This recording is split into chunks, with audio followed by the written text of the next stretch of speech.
Thank you, Mr. Toastmaster. Good evening, fellow Toastmasters, no guests. This is my third Icebreaker speech. I cannot honestly recall the last time I got up here to do a speech.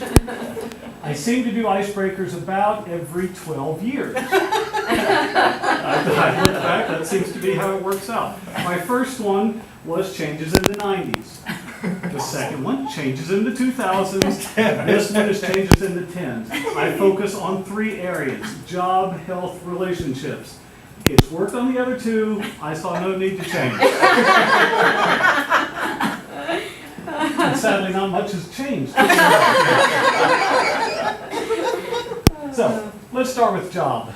In my speech in the 90s, I had just become a crime analyst for the Department of Public Safety's Narcotics Service, working primarily the Valley, the Rio Grande Valley, and the drug cartels. Awesome. Peachy. 2000s, I became the manager of the Texas Prescriptions Program, still at DPS, still part of the Narcotics Service, but I focused on prescription drug abuse. The 10s. What's happened since then? I've retired after 30 plus years with the department, and now, after a lengthy retirement of 2 months, I became a consultant through a federal grant with Brandeis University, helping other states' prescription monitoring programs deal with their prescription problem. About a year and a half ago, I became the director of this center. It's the Prescription Drug Monitoring Program Training and Technical Assistance Center. So I'm the director. I still deal with helping the prescription programs around the country improve their programs and try new things. But we're also now focusing on the opioid epidemic and the overdose problem around the country. So that's what we're focusing on. And you're saying, Pat, you worked 30 plus years in a job and you only stayed retired 2 months. Thanks for listening. That's accurate. What prompted me to go back to work that quickly was I read a study that showed that retirees die at a much higher rate than people with jobs. You do figure that one out. So I went back to work. And since health, and he finally got it. He just looked at me blank. Yeah. So that's my job. Now my health. In the 90s, I had started running. I ran races. I ran lots of races. I was fleet of foot. I actually placed and got some trophies even. So for some of the races, of course, there was like 5 people in the race. So it wasn't a big deal. But I did actually run complete races, and I have a couple of trophies. In the 2000s, my knees started hurting. And I slowed down. By slowed down, I mean quit. I quit running. I stopped it completely. And I stayed stopped for about a week ago. And so I've just now started running again. And I call it running. It's not even jogging. It's just walking with my arms flailing about. There's no race I could win. I go for about an hour, and that used to be about a 10-mile run. Now it's about 3 miles in an hour, and then I sit and sweat for 15 hours. So hopefully I'll build my speed back up. I don't anticipate I'm ever going to get back to my who's the fast guy in Greek? Mercury. I don't think I'll ever be Mercury, but hopefully someday I'll at least not embarrass myself to the neighbor.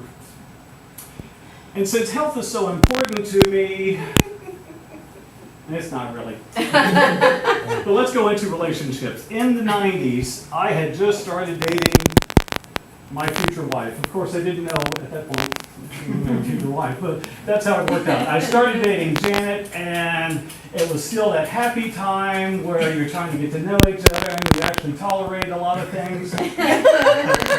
In the 2000s, I had recently gotten married. We got married in 1997, and it's been 15 of the happiest years of my life. Thank you. You're getting quicker. And So that was in the 2000s. Still kind of in that honeymoon period, even though I had gotten married about 5 years before I gave that second icebreaker speech. And now we're in the 10s. Honeymoon's gone. There's not even any pretending. We know each other too well. We finish each other's sentences when we talk. And it's comfortable. There's still that whole, what is it, love? Yeah, there's still that love thing, but it's different now. But truly the honeymoon's over. Those of you that are married or been in a long-term relationship know one thing for sure. Debbie, I know you can say this, and Lark, I bet you can also, about men when they get sickly. What do? They're babies. They are complete babies. And I am no different. And it was at that point when I became ill that I knew the honeymoon was completely over. It was about a year ago, and I caught a really bad cold. In my opinion, a really bad cold. And it wasn't even that bad of a cold. You can put that down. It wasn't even that bad of a cold. But I was pitiful. I was a baby pitiful. And I was in bed and just whiny and wanting some attention. And so Janet walked into the bedroom and I said, "Honey, tuck me in." And her next phrase to me clearly showed that the honeymoon's over. "Honey, tuck me in." And she said, "You can just go tuck yourself."